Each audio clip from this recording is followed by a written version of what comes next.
just a short video. I just ordered this HDMI lead from eBay. It's 3 meters. It's the LED where it lights up when you plug it into your Blu-ray player or your PlayStation. Looks quite good.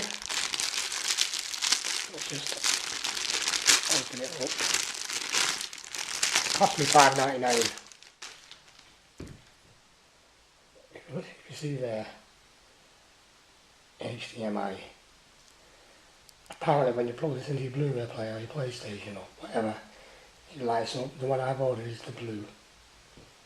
I'll connect it up to my Blu-ray player in a minute and show you. I've just connected it up to the 4K player. It's the LG 4K player, and I'm going to walk around the back just to see what it looks like. Oh, wow, that looks nice.